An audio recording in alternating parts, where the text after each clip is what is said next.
Welcome back to Carneades.org. Today we're going to be starting off the month of Saul Kripke with an explanation of who was Saul Kripke, or who is Saul Kripke, rather.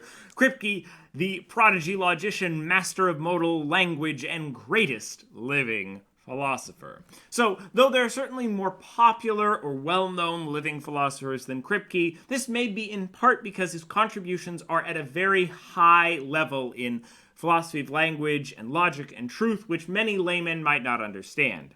Kripke's monumental work in logic, philosophy of language, modality, and truth puts him above the rest, particularly when you're looking at the analytic philosophy tradition. If you look at other traditions, you might argue there are some greater philosophers in those traditions, but if you're looking at analytic philosophy, as we are here, Kripke is the greatest one alive.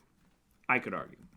Now, born in 1940 in Long Island, New York, the child of a rabbi and a Jewish children's book author, Saul Kripke fit the definition of a prodigy perfectly. It is said that at age 6, he had taught himself ancient Hebrew, by 9 had read all of Shakespeare, and was on to understanding and interpreting Descartes by the time he finished elementary school. He wrote the first of many papers which would transform the field of modal logic before he graduated high school.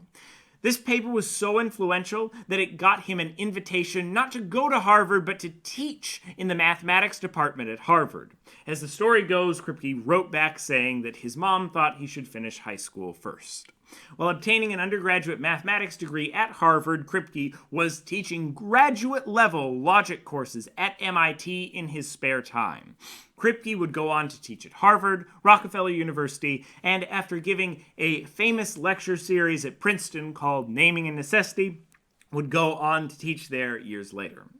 He is currently a distinguished professor of philosophy at the City University of New York.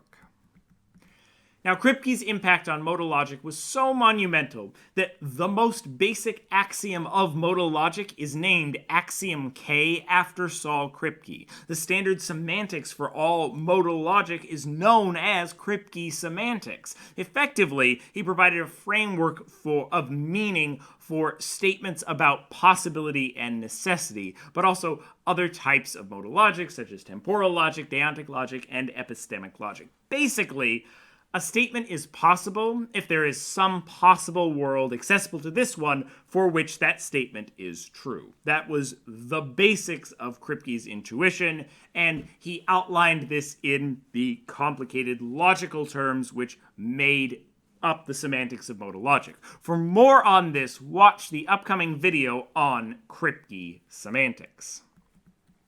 Kripke was also very influential with his theory of truth, which improved on the work of Alfred Tarski by calling truth a partially defined predicate, and therefore eliminating the need for a hierarchy of truth predicates. Basically, in Tarski's theory of truth, you have many different truth predicates, and you can't use the same one truth predicate to predicate over all statements that you might use. Kripke, though there is still something of a hierarchy of languages, can isolate that down to a single predicate for truth, which makes this a much more intuitive theory than Tarski's version. And while some problems of the liar's revenge are still present in this theory, it certainly did away with a number of the counterintuitive aspects of Tarski's theory of truth. For more on Kripke's theory, check out the upcoming video in the series, You Can't Handle the Truth, where we explore this theory in greater detail. Kripke also contributed a particularly influential reading of Wittgenstein's philosophical investigations. Kripke admitted that the views he offers in the paper probably don't represent those of Wittgenstein, or Wittgenstein might disagree with them, though arguably Wittgenstein disagreed with a lot of people's interpretations of his work. He famously disagreed with Russell's preface to his book Tracticus, so that might just be Wittgenstein. Nor did they represent those of Kripke himself. However, they do represent an influential skeptical argument against interpretation and meaning, and therefore these views are often colloquially referred to as being offered by Kripkenstein.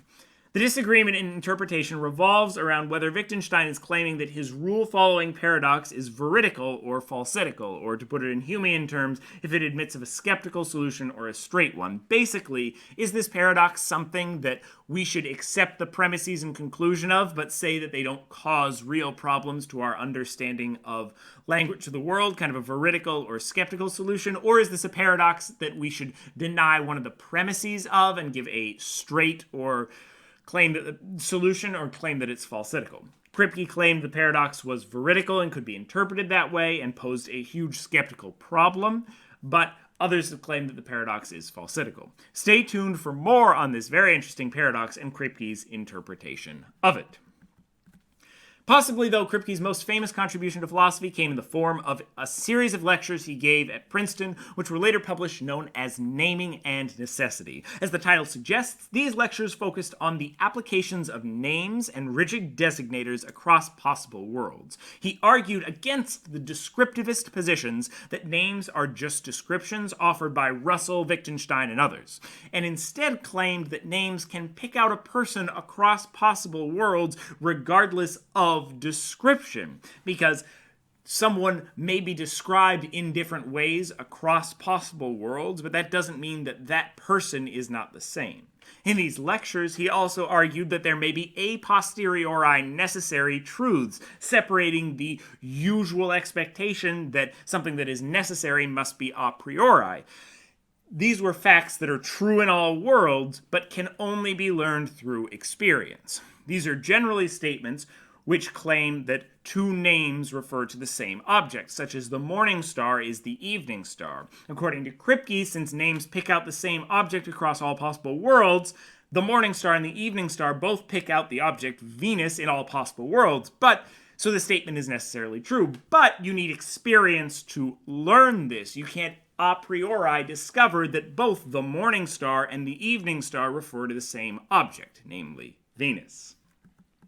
Therefore, I give you Saul Kripke, Prodigy Logician, Master of Modal Language, and Greatest Living Philosopher. Stay tuned for the whole month of October and a little bit of November, where we're going to be looking in much more detail into these various theories presented by Saul Kripke. Watch this video and more here at Carneades.org, and stay skeptical, everybody.